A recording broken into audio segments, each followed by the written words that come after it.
ವಾಕ್ಯ ಹೇಳ್ತಿದೆ, ನನ್ನ ದೇವರ ಶತ್ರುಗಳ ಕೈಯಿಂದ ನನ್ನನ್ನು ಬಿಡಿಸು ಅಂತ. ಹಲ್ಲೆಲೂಯಾ. ವಾಕ್ಯನ ತಗೊಂಡು ಹೋಗೋದಕ್ಕಿಂತ ಮುಂಚೆ ಒಂದು ಚಿಕ್ಕದಾಗಿ ಒಂದು ಕಥೆ ಹೇಳ್ತೀನಿ.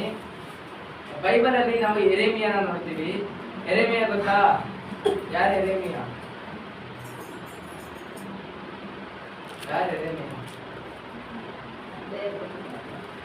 ಯೆರೆಮೀಯ ಒಬ್ಬ ಪ್ರವಾದಿ. ಅವ್ರ ಬಗ್ಗೆ ನೋಡ್ತೀವಿ. ಯೆರೆಮೀಯ ಅಧ್ಯಾಯದಲ್ಲಿ ನಾವು ನೋಡ್ಬೇಕಾದ್ರೆ ಯೆರೆಮೀಯ ಒಂದು ದೇವರ ಸುವಾರ್ತೆ ಹೇಳ್ತಾ ಇರ್ತಾರೆ. ಕೊನೆ ಟೈಮ್ ಬರ್ತಾ ಇದೆ, ದೇವ್ರ ಕಡೆ ದೇವ್ರನ್ನ ತಿಳ್ಕೊಳ್ಳಿ ಅಂತ ಯೆರೆಮೀಯ ಒಂದು ಜಾಗದಲ್ಲಿ ನಿಂತ್ಕೊಂಡು ಹೇಳ್ತಾ ಇರ್ತಾರೆ. ಆ ಮಾತನ್ನ ಕೇಳಿ ಒಂದು 4 ಜನ ಹೋಗಿ ರಾಜ ಹತ್ರ ಏನ್ ಮಾಡ್ತಾರೆ ಅಂದ್ರೆ, ಆ ರಾಜ ಹತ್ರ ಹೋಗ್ಬಿಟ್ಟು ಈ ತರ ಎಲ್ಲ ಸುಳ್ಳಾಗಿ ಏನೇನೋ ಹೇಳ್ತಾ ಇದ್ದಾನೆ, ಅವನ್ನ ಹಿಡಿದು ಸೆರೆಮನೆಯಲ್ಲಿ ಹಾಕ್ಬಿಡಿ ಅಂತ ಒಬ್ರ ಹೇಳಿದ್ರೆ, ಇನ್ನೊಬ್ರು ಹೇಳ್ತಾರೆ ಬೇಡ, ಸೆರೆಮನೆಯಲ್ಲಿ ಹಾಕೋದ್ ಬೇಡ, ಅವನ್ನ ಹಿಡ್ಕೊಂಡು ಹೋಗಿ ಒಂದು ಬಾವಿಲಿ ಹಾಕ್ಬಿಡಿ. ಬಾವಿಲಿ ಅಂದ್ರೆ ತುಂಬಾ ಆಳ ಇರುತ್ತೆ ಬಾವಿ, ಆ ಬಾವಿಲಿ ಹಾಕ್ಬಿಡಿ ಅಂತ ಹೇಳ್ತಾರೆ. ಹಲ್ಲೆಲೂಯಾ. ಅರ್ಥ ಆಗ್ತಾ ಇದೆಯಾ? ಬಾವಿಲಿ ಹಾಕ್ಬಿಡಿ ಅಂತ ಹೇಳಿದಾಗ ರಾಜ ಏನ್ ಮಾಡ್ತಾನೆ, ರಾಜ ಯೆರೆಮೀಯನ ಕರೆಸಿ ಅವನ ಕೈ ಕಾಲೆಲ್ಲ ಕಟ್ಟಾಕಿ ಅವನ ಎತ್ತಿ ಬಾವಿ ಒಳಗೆ ಹಾಕ್ಬಿಡ್ತಾರೆ. ಆ ಬಾವಿಯಲ್ಲಿ ನೀರಿರಲ್ಲ, ಕೆಸರಿರುತ್ತೆ. ಕೆಸರು ಅಂದ್ರೆ ಗೊತ್ತಾ? ಒದ್ದೆ ಮಣ್ಣಿರುತ್ತಲ್ಲ, ಬೆಟ್ಟಾಗಿರೋ ಮಣ್ಣಿರುತ್ತಲ್ಲ, ಆ ಮಣ್ಣೆಲ್ಲ ತುಂಬಿರುವಂತ ಒಂದು ಬಾವಿ ಒಳಗಡೆ ಅವನ್ನ ಎತ್ತಾಕ್ಬಿಡ್ತಾರೆ. ಅವನಿಗೆ ರಾತ್ರಿ ಹೊತ್ತು ಊಟ ಇಲ್ಲ, ಅವನಿಗೆ ಕುಡಿಯೋದಕ್ಕೆ ನೀರಿಲ್ಲ. ಹಲ್ಲೆಲೂಯಾ.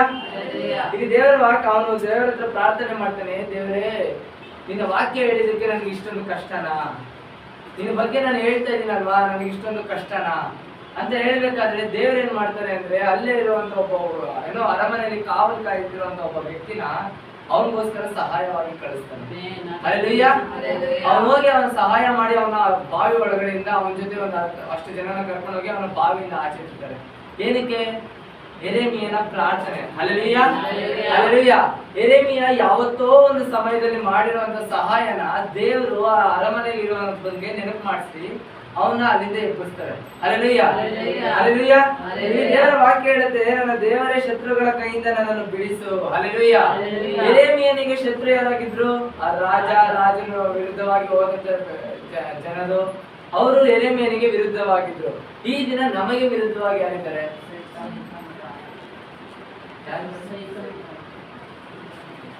ನಮಗೆ ವಿರುದ್ಧವಾಗಿರೋದೇ ನಾವು.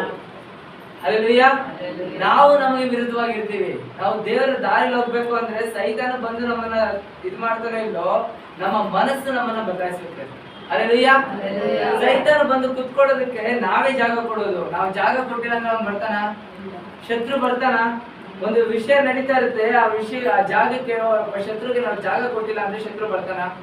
ನಿಮ್ಮ ಮನಸ್ಸಲ್ಲಿ ನೀವು ಸೈತಾನನಿಗೆ ಜಾಗ ಕೊಡ್ಬೇಕು ಅಂತ ಅನ್ಕೊಂಡಿಲ್ಲ ಅಂದ್ರೆ ಸೈತಾನ ನಿಮ್ಮೊಳಗೆ ಬರ್ತಾನ? ಸೊ ಇಲ್ಲಿ ಯಾರು ವಿರುದ್ಧ? ನಮಗೆ ನಾವೇ ವಿರುದ್ಧವಾಗಿ ನಿಂತಿದ್ದೀವಿ. ಹಲ್ಲೆಲೂಯಾ.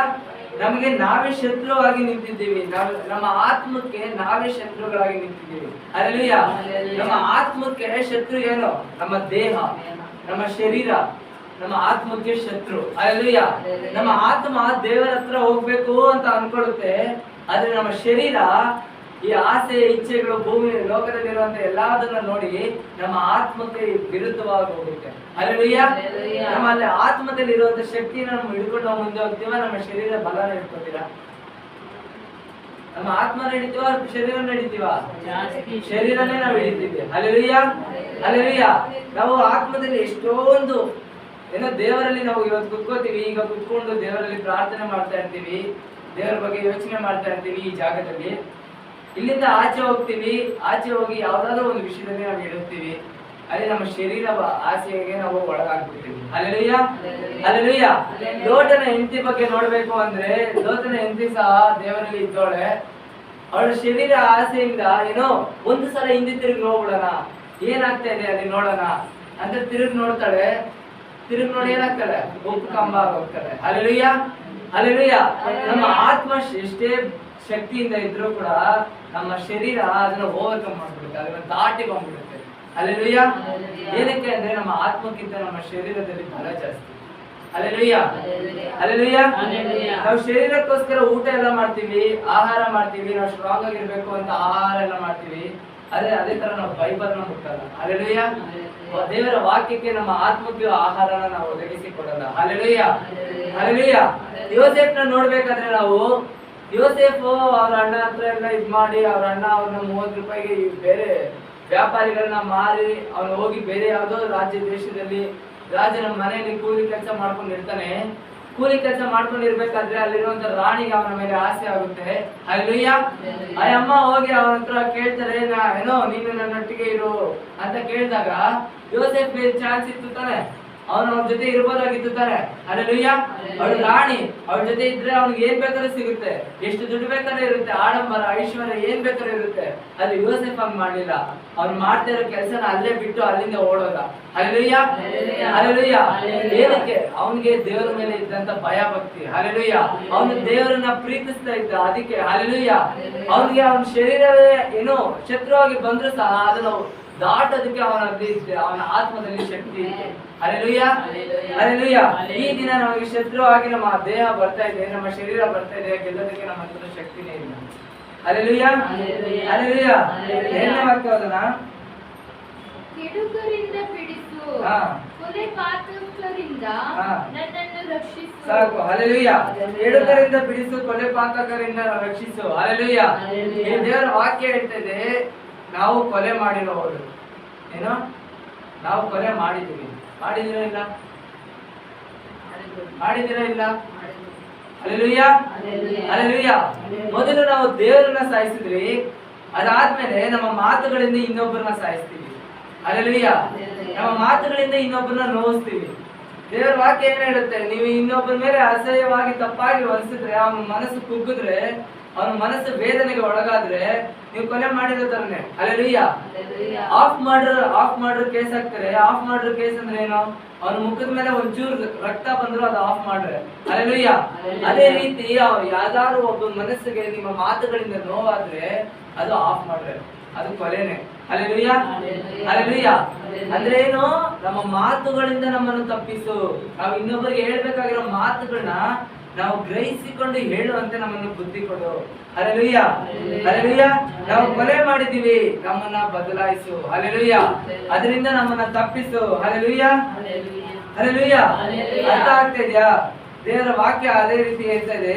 ಅದೇ ರೀತಿ 7ನೇ ವಾಕ್ಯ ಓದೋಣ. ಈಗ ಅವರ ನಾಯಿಗಳು ಅವರ ಬಾಯಿಗಳು ಎಷ್ಟು ಮಾತುಗಳನ್ನು ಕುಕ್ಕುತ್ತವೆಯೋ ಅವೆಲ್ಲವೂ ಕತ್ತಿಗಳೇ. ಸಾಕು. ಹಲ್ಲೆಲೂಯ. ಇಲ್ಲಿ ವಾಕ್ಯ ಏನ್ ಹೇಳ್ತದೆ ನೋಡಿ, ನಮ್ಮ ಬಾಯಿಗಳು ಏನು ಎಷ್ಟೋ ಮಾತುಗಳನ್ನ ಕಕ್ಕುತ್ತಾ ಇರುತ್ತೆ. ಹಲ್ಲೆಲೂಯ. ಎಷ್ಟೋ ಮಾತುಗಳನ್ನ ಕಕ್ಕುತ್ತವೆ. ಹಲ್ಲೆಲೂಯ. ಹಲ್ಲೆಲೂಯ. ಆ ಮಾತುಗಳನ್ನ ನಾವು ಕಕ್ಕುತ್ತಾ ಇರ್ತೀವಿ. ಎಷ್ಟು ಒಂದು ಮಾತು ಮಾತಾಡ್ತೀವ, 2 ಮಾತಾಡ್ತೀವ ನಾವು. ಹಲ್ಲೆಲೂಯ. ಒಂದು ದಿನದಲ್ಲಿ ನಾವು ಎಷ್ಟು ಮಾತುಗಳನ್ನ ಮಾತಾಡ್ತೀವಿ. ಹಲ್ಲೆಲೂಯ. ದೇವರ ವಾಕ್ಯ ಹೇಳುತ್ತೆ, ನಿನ್ನ ಬಾಯಿ ಆಶೀರ್ವಾದವಾದ ಒಂದು ಬಾಯಿ. ಹಲ್ಲೆಲೂಯ. ಅದರಿಂದ ಹೊರಡುವ ಮಾತುಗಳು ಆಶೀರ್ವಾದವಾಗೂ ಇರುತ್ತೆ, ಶಾಪವಾಗೂ ಇರುತ್ತೆ. ಹಲ್ಲೆಲೂಯ. ಹಲ್ಲೆಲೂಯ. ನಾವು ಕೀರ್ತನೆಯಲ್ಲಿ ನೋಡ್ತೀವಿ, ಅವರ ಬಾಯಿ ಸಮಾಧಿಯು, ಅವರ ಗಂಟಲು ತೆರೆದಿರುವ ಸಮಾಧಿಯು. ಹಲ್ಲೆಲೂಯ. ಏನಕ್ಕೆ ಆ ವಾಕ್ಯ ಎಲ್ಲ ಹೇಳುತ್ತೆ ಅಂದ್ರೆ, ನಮ್ಮ ಬಾಯಿಗೆ ನಾವು ದೇವರು ನಮಗೆ ಅಷ್ಟೊಂದು ಪ್ರಮುಖವಾದ ಸ್ಥಾನ ಕೊಟ್ಟಿದ್ದಾರೆ. ಹಲ್ಲೆಲೂಯ. ನಮ್ಮ ಬಾಯಿಂದ ಹೊರಡುವಂತ ಪ್ರತಿಯೊಂದು ಮಾತು ಕತ್ತಿಗೆ ಸಮ. ಹಲ್ಲೆಲೂಯ. ಇಲ್ಲಿ ಹೇಳ್ತಿದೆ ಕಕ್ಕುವ ಕತ್ತಿಗೆ ಸಮ ಅಂತ. ಹಲ್ಲೆಲೂಯ. 7ನೇ ವಾಕ್ಯದಲ್ಲಿ ನಾವು ನೋಡ್ಬೇಕಾದ್ರೆ ಅವೆಲ್ಲ ಕತ್ತಿಗಳೇ. ಅಂದ್ರೇನು? ನಮ್ಮ ಮಾತುಗಳೆಲ್ಲ ಇನ್ನೊಬ್ಬರನ್ನ ಚುಚ್ಚಿ ಸಾಯಿಸುವಂತ ಕತ್ತಿಗಳೇ. ಹಲ್ಲೆಲೂಯ. ಇನ್ನೊಬ್ಬರಿಗೆ ನೋವು ಮಾಡುವಂತ ಮಾತುಗಳೇ ನಾವು ಆಡ್ತೀವಿ ಹೊರತು ಇನ್ನೊಬ್ಬರನ್ನ ಏನೋ ಸಂತೋಷ ಪಡಿಸುವಂತ ಮಾತುಗಳನ್ನ ನಾವು ಮಾತಾಡ್ತೀವ. ಹಲ್ಲೆಲೂಯ. ಇನ್ನೊಬ್ರು ಚೆನ್ನಾಗಿರ್ಬೇಕು ಅಂತ ಅವ್ರನ್ನ ಆರೈಸಿ ಆಶೀರ್ವಾದ ಮಾಡುವಂತ ಮಾತುಗಳನ್ನ ಮಾತಾಡಿದೀವ. ಹಲ್ಲೆಲೂಯ. ಹಲ್ಲೆಲೂಯ. ನಮ್ಮ ಬಾಯಿ ಆಶೀರ್ವಾದಕ್ಕೆ ಮುಂದೆ ಹೋಗೋದಕ್ಕಿಂತ ಶಾಪಕ್ಕೆ ಮುಂದೆ ಹೋಗುತ್ತೆ. ಹಲ್ಲೆಲೂಯ. ಹಲ್ಲೆಲೂಯ. ನಾವು ಶಾಪಗ್ರಸ್ತರಾಗಿ ನಾವು ಬಾಯಿ ನಮ್ಮನ್ನ ಮಾರ್ಪಡಿಸುತ್ತೆ. ಏನಕ್ಕೆ ಅಂದ್ರೆ ನಮ್ಮ ಬಾಯಿಗೆ ಆ ಶಕ್ತಿ ಇದೆ. ಹಲ್ಲೆಲೂಯ. ನಮ್ಮ ಬಾಯಿ ನಮಗೆ ಸ್ವರ್ಗನೂ ಸಹ ತೋರಿಸುತ್ತೆ, ನರಕಕ್ಕೂ ಸಹ ಕರ್ಕೊಂಡು ಹೋಗುತ್ತೆ. ಹಲ್ಲೆಲೂಯ. ಅದೇ ರೀತಿ ಕೆಳಗಡೆ ಹೋದನ, ನಮ್ಮನ್ನು ಕೇಳುವವರು ಯಾರು ಅಂದುಕೊಳ್ಳುತ್ತಾರೆ. ಸಾಕು. ಹಲ್ಲೆಲೂಯ. ಏನ್ ಅನ್ಕೋತೀವಂತೆ ನಾವು? ನಮ್ಮನ್ನು ಕೇಳುವ. ನಾನು ಏನ್ ಅನ್ಕೋತೀನಂತೆ ನಾನು? ನನ್ನನ್ನ ಕೇಳೋರು ಯಾರು? ನಾನು ಆಡಿದ ಮಾತನ್ನೆಲ್ಲ ಕೇಳೋರು ಯಾರು? ನನ್ನ ಯಾರು ಬಂದು ಕೇಳ್ತಾರೆ ಅಂತ ನಾನು ಅನ್ಕೋತೀನಿ. ಹಲ್ಲೆಲೂಯ. ನನ್ನ ಮನ್ಸಲ್ಲಿ ನಾನು ಅನ್ಕೋತೀನಿ, ಅವ್ರು ನೋವು ಮಾಡೋದ್ನ ಆದ್ರೆ ಆಯ್ತು, ಯಾರು ಬಂದು ಕೇಳ್ತಾರೆ ನನ್ನ ಅಂತ ನಾನು ಅನ್ಕೋತೀನಿ. ಹಲ್ಲೆಲೂಯ. ಅದೇ ಯಾರು ಬಂದು ಕೇಳ್ತಾರೆ ನನ್ನ? ಒಬ್ರು ಇರ್ತಾರೆ. ಹಲ್ಲೆಲೂಯಾ. ಒಬ್ಬ ಪಾಪ ಮಾಡ್ತಾನೆ ಅಂದ್ರೆ, ಒಬ್ಬ ದೇವರನ್ನು ನಂಬಿರುವಂತ ವ್ಯಕ್ತಿ ಪಾಪ ಮಾಡ್ತಾನೆ ಅಂದ್ರೆ ಅವನ್ನ ವಿಚಾರಿಸೋದಕ್ಕೆ, ಅವನ ಬಗ್ಗೆ ಮಾತಾಡೋದಕ್ಕೆ ನನಗೆ ಯಾವ್ದಾರ ರೀತಿಯ ಅಧಿಕಾರ ಇಲ್ಲ. ಹಲ್ಲೆಲೂಯಾ. ಅವನು ದೇವರನ್ನ ನಂಬಿದಾನೆ. ಅವನ್ನ ನೋಡ್ಕೊಳ್ಳೋದು ಯಾರು? ದೇವರು. ಅವನು ಒಳ್ಳೆಯವನು ಕೆಟ್ಟವನು, ಅವನು ತಪ್ಪು ಮಾಡಿದನೋ ತಪ್ಪು ಮಾಡಿಲ್ವೋ ಅದು ನಮಗ್ ಗೊತ್ತಿಲ್ಲ. ನಾವು ನೋಡ್ತೀವಿ ನಮ್ಮ ಕಣ್ಣಾರೆ, ನೋಡಿದ್ದನ್ನೇ ನಿಜ ಅಂತ ನಂಬ್ತೀವಿ. ಹಲ್ಲೆಲೂಯಾ. ಹಲ್ಲೆಲೂಯಾ. ಆದ್ರೆ ಅದೇ ನಿಜ ಆಗಿರಲ್ಲ. ಹಲ್ಲೆಲೂಯಾ. ಹಲ್ಲೆಲೂಯಾ. ನಮಗೆ ದೇವರು ತಾಳ್ಮೆ ಇರ್ಬೇಕು, ದೇವರ ಮಕ್ಕಳಿಗೆ ತಾಳ್ಮೆ ಇರ್ಬೇಕು ಅಂತ ಏನಕ್ಕೆ ಅಂತಾರೆ ಅಂದ್ರೆ ಇಂಥ ವಿಷಯಕ್ಕೆ. ಸೈತಾನ ನಮ್ಮ ಕಣ್ಮುಂದೆ ಏನಾದ್ರೂ ಒಂದು ಕೆಲಸ ಮಾಡ್ತಾ ಇರ್ತಾನೆ, ನಮ್ಮ ಕುಟುಂಬದಲ್ಲಿ ಏನಾದ್ರೂ ಒಂದು ಕಾರ್ಯ ಮಾಡ್ತಾನೆ, ನಮ್ಮ ಫ್ರೆಂಡ್ ಸರ್ಕಲ್ ಅಲ್ಲಿ ಏನಾದ್ರೂ ಒಂದು ಕಾರ್ಯ ಮಾಡ್ತಾನೆ, ಅದನ್ನ ನೋಡಿ ಗ್ರಹಿಸ್ಬೇಕು. ಏನಕ್ಕೆ ಅಂದ್ರೆ ನೋಡಿದ್ದೆಲ್ಲ ನಿಜ ಆಗಲ್ಲ. ಹಲ್ಲೆಲೂಯಾ. ಹಲ್ಲೆಲೂಯಾ. ಅದನ್ನ ಗ್ರಹಿಸ್ಬೇಕು ಅಂತಾನೆ ದೇವರು ನಮಗೆ ತಾಳ್ಮೆಯಿಂದ ಇರ್ಬೇಕು. ನಮ್ಮಲ್ಲಿ ವರ ಇಲ್ಲ. ಏನಕ್ಕೆ ಅಂದ್ರೆ ನಮ್ಮ ಒಳಗಡೆ ಫಲ ಇಲ್ಲ. ಹಲ್ಲೆಲೂಯಾ. ಫಲ ಇಲ್ಲ. ನಮ್ಮಲ್ಲಿ ಪ್ರೀತಿ ಇಲ್ಲ, ದೀರ್ಘಶಾಂತಿ ಇಲ್ಲ, ನಂಬಿಕೆ ಇಲ್ಲ, ಸಾಧುತ್ವ ಇಲ್ಲ, ಕ್ಷಮಿಸೋ ಬುದ್ಧಿ ಇಲ್ಲ. ಹಲ್ಲೆಲೂಯಾ. ನಾವೆಲ್ಲ ವರಗಳನ್ನ ಪಡೆದಿದೀವ?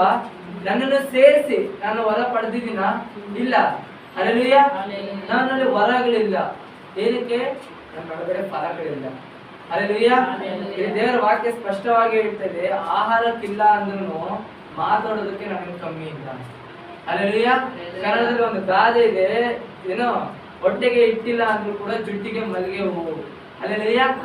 ಆತರ ಒಂದು ಮಾತುಗಳನ್ನ ಹೇಳ್ತಾರೆ. ಏನಕ್ಕೆ ಹೇಳ್ತಾರೆ ಅಂದ್ರೆ ಅವ್ರು ಎಲ್ಲಿಂದ ಎತ್ಕೊಂಡ್ರೋ ಗೊತ್ತಿಲ್ಲ, ಆದ್ರೆ ವಾಕ್ಯದ ಮುಖಾಂತರ ನೋಡಿದ್ರೆ ಈ ವಾಕ್ಯನೇ ಅವ್ರ ಎತ್ತಿ ಅವ್ರ ಪ್ರಕಾರ, ಅವ್ರ ಜನರೇಷನ್ಗೆ, ಅವ್ರ ಸಮಯಕ್ಕೆ ಹೇಗ್ ಬೇಕೋ ಅದನ್ನ ಮಾಡಿಫೈ ಮಾಡ್ಕೊಂಡಿದ್ದಾರೆ. ಹಲ್ಲೆಲೂಯಾ.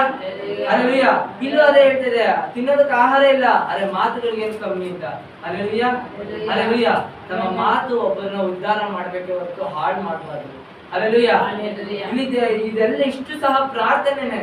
ಇದು ಪ್ರಾರ್ಥನೆ, ದಾವೀದ ಮಾಡ್ತಿರುವಂತ ಪ್ರಾರ್ಥನೆ ಇದು. ಏನಕ್ಕೆ? ಅವನ ಆಪತ್ತು ಕಾಲದಲ್ಲಿ ಬಂದಿರುವಂತ ಪ್ರಾರ್ಥನೆ ಇದು. ಸರಿ, ದಾವೀದ ಅಲ್ಲ, ಸಾಮುವೇಲ್ ಮಾಡ್ತಿರುವಂತ ಪ್ರಾರ್ಥನೆ ಇದು. ಈ ಪ್ರಾರ್ಥನೆ ಏನೋ ಕಷ್ಟ ಬಂದಿದೆ ಅಂತ ಪ್ರಾರ್ಥನೆ ಮಾಡ್ತಿರೋದು ಅವನು. ಹಲ್ಲೆಲೂಯಾ. ಹಲ್ಲೆಲೂಯಾ. ಇಲ್ಲಿ ನಾವು ಇನ್ನೊಂದು ನೋಡ್ಬೇಕಂದ್ರೆ ಪ್ರಾರ್ಥನೆ ಬಗ್ಗೆ ಸಹ ಅವರು ಹೇಳ್ತಾರೆ. ಇಲ್ಲಿ ಅವರು ವಾಕ್ಯದಲ್ಲಿ ನೋಡ್ಬೇಕಾದ್ರೆ 11ನೇ ವಾಕ್ಯ ಓದೋಣ. ಕರ್ತನೇ, ನಮ್ಮ ಗುರಾಣಿಯೇ, ಅವರನ್ನು ಪಕ್ಕನೆ ಸಂಹರಿಸಬೇಡ. ನನ್ನ ಜನರು ಮರೆತು ಬಿಡಲ ಹಾಗೆ ಅವರು ಉಳಿಯಲಿ. ಇನ್ನ ಸೇನಾ ಬಲದಿಂದ ಚದರಿಸಿ ಭ್ರಾಂತಿಯಿಂದ ಅಲೆದಾಡಿಸಿ ಅವರನ್ನು ಕೆಡಕಿ ಬಿಡು. ಹಲ್ಲೆಲೂಯಾ. ಇಲ್ಲಿ ದೇವರ ವಾಕ್ಯ ಹೇಳ್ತದೆ, ಕರ್ತನೇ ನೀನು ನನ್ನ ಗುರಾಣಿಯು, ನನಗೆ ವಿರುದ್ಧವಾಗಿ ಬರೋರು ನೀನು ಹಂಗೆ ಸಂಹರಿಸಬೇಡ, ಅವ್ರನ್ನ ಉಳಿಸು. ಹೇಗೆ ಹೊಡಿತೀಯ ಅಂದ್ರೆ ಇನ್ನೊಬ್ರಿಗೆ ಅವ್ರ ನೆನಪಿರ್ಬೇಕು, ಇನ್ನೊಬ್ರಿಗೆ ನಾನು ಮಾದರಿಯಾಗಿರ್ಬೇಕು. ನನ್ನನ್ನ ಹೇಗ್ ಹೊಡಿತಾರೆ ಅಂದ್ರೆ ನಾನು ಮತ್ತೆ ಎದೊಳಕ್ ಆಗ್ಬಾರ್ದು, ಆತರ ಹೊಡಿತಾರೆ. ನಾನು ಇನ್ನೊಬ್ರಿಗೆ ಮಾದರಿ ಆಗಿರ್ಬೇಕು. ಇನ್ನೊಬ್ಬ ಮತ್ತೆ ನಾನು ಮಾಡಿರೋ ತಪ್ಪುಗಳನ್ನ ಅವ್ನು ಮಾಡಬಾರ್ದು, ಆ ತರ ಹೊಡಿ ಅಂತ ಇಲ್ಲಿ ದೇವರ ವಾಕ್ಯ ಹೇಳ್ತಾ ಇದೆ. ಹಲ್ಲೆಲೂಯಾ. ಹಲ್ಲೆಲೂಯಾ. ಏನಕ್ಕೆ ನನಗೊಡಿ ಅಂತ ಏನಕ್ಕೆ ಹೇಳ್ತಾರೆ ಅಂದ್ರೆ ಆ ಪೆಟ್ಟು ಗೊತ್ತಾಗ್ದಾಗ್ಲೇ ನಾವು ಆ ಪೆಟ್ಟು ಏನೋ ಜಾಗ ಕೊಡ್ತಾ ಇದೀವಿ, ನಮಗೆ ನಾವೇ ವಿರುದ್ಧವಾಗಿದ್ದೀವಿ. ಹಲ್ಲೆಲೂಯಾ. ನಾವು ವಾಗ್ದಾನದಲ್ಲಿ ನೋಡಿದ್ರಿ, ಏನಂತ ವಾಗ್ದಾನದಲ್ಲಿ ನೋಡಿದ್ರಿ? ನಾವು ದೇವರ ಕಡೆಗೆ ತಿರುಕೊಳ್ತೀವಿ. ಹಲ್ಲೆಲೂಯಾ. ನಾವು ದೇವರ ಕಡೆಗೆ ತಿರ್ಕೊಳ್ತೀವಿ. ಹಲ್ಲೆಲೂಯಾ. ನಮಗೆ ಬರುವಂತ ಎಲ್ಲಾ ಟೆಂಪ್ಟೇಷನ್ ಇಂದ ನಾವು ತಿರ್ಕೊಳ್ತೀವಿ ಅಂತ ನಾವು ದೇವರ ವಾಗ್ದಾನದಲ್ಲಿ ನೋಡಿದ್ವಿ. ಹಲ್ಲೆಲೂಯಾ. ಹಲ್ಲೆಲೂಯಾ. ದೇವರ ವಾಕ್ಯ ಸಹ ಅದನ್ನೇ ಹೇಳ್ತಾ ಇದೆ. ದೇವರ ವಾಕ್ಯ ಹೇಳೋದು, ವಾಗ್ದಾನದಲ್ಲಿ ನಾವು ನೋಡಿದ್ದು ಎರಡು ಒಂದೇ. ಹಲ್ಲೆಲೂಯಾ. ದೇವರ ಕಡೆಗೆ ನಾವು ತಿರ್ಕೋಬೇಕಾಗಿರೋದು. ಹಲ್ಲೆಲೂಯಾ. ಈ ಕಡೆ ಸಮಯದಲ್ಲಿ ನಾವು ದೇವರ ಕಡೆಗೆ ತಿರ್ಕೋಬೇಕು. ಹಲ್ಲೆಲೂಯಾ. ಹಲ್ಲೆಲೂಯಾ. ಹಲ್ಲೆಲೂಯಾ. ದೇವರ ವಾಕ್ಯ ಅರ್ಥ ಆಯ್ತಾ?